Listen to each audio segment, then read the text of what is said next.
tayo po ngayon ay haharap sa isang interview dahil marami sa ating kababayan ang nagtatanong kung ano ba ang nag-udyok sa akin para tumakbong bilang isang senador.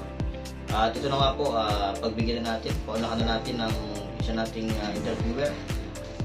Sir, marami lang pong gustong malaman kung ano talaga ang nag-udyok sa inyo para tumakbo bilang isang senador.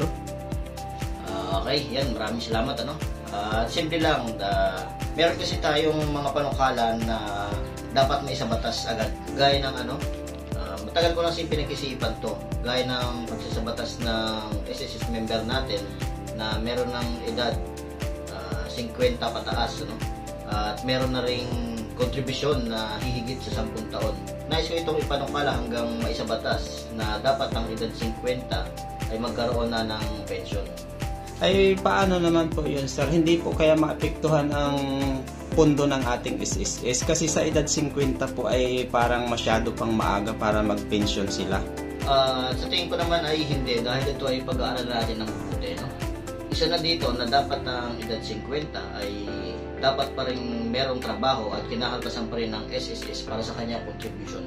Ay paano naman po, sir, kung ang isang member nga ay higit 10 taon na ang contribution sa SSS at siya naman po ay walang trabaho sa kasalukuyan?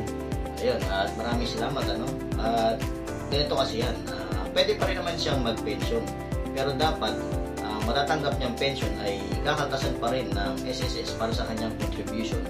At dahil sa ganitong paraan ay mananatiling matatag ang pondo ng SSS. So ayun lamang po, at maraming salamat dahil ako ay meron pa rin pupuntahan na press conference. Maraming salamat din po, sir, sa pagpapaunlak sa aming interview at susubaybayan po namin yan hanggang sa susunod na maisabatas na itong inyong panukala na ito. Marami pong salamat. Okay, maraming salamat din.